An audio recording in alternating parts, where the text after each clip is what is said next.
Makundi yenye silaha CODECO maarufu CPR yanaanzisha mashambulizi ya hapa na pale dhidi ya nyadhifa za FARDC na raia katika maeneo kadhaa huko Jugu katika jimbo la Ituri.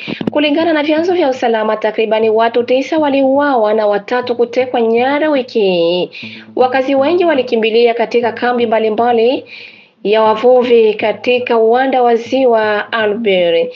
Miongoni mwa wasiriwa wachimba dhahabu 3 walitekwa nyara mnamo Ijumaa Mei 9 mwaka 2025 na wapiganaji kutoka kwa kikundi cha CODECO katika kijiji cha Nguva na kisha kuachiliwa siku iliyopita baada ya kulipa fidia. Siku moja kabla, wakulima 2 waliostumiwa kwa uchawi walichoma moto wakiwa hai na wanamgambo wa CODECO huko Ngabo, vyanzo vya usalama vinaripoti. Mashambulizi ya wanamgambo hao pia yalizimwa na FARDC kwenye maeneo ya chimbaji madini ya Blanketi. Jeshi pia lilizuia uvamizi wa CODECO huko Nchubi Chulo bila kusababisha hasara yoyote.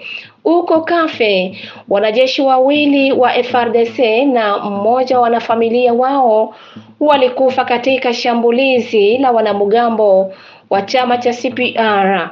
Mwili usio na uhai pia uligunduliwa huko Saba. Vikosi vya uaminifu vilijibu na kuwatimua watu hao wenye silaha.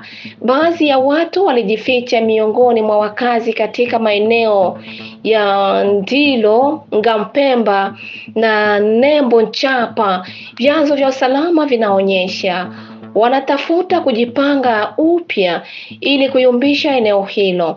Kiongozi wa wanamgambo hao ulazimisha kila familia kuchangia franka 10,000 za Kongo katika eneo la uchifu la Bahema Baguru kusaidia uasi huo, alitahadharisha idara za usalama.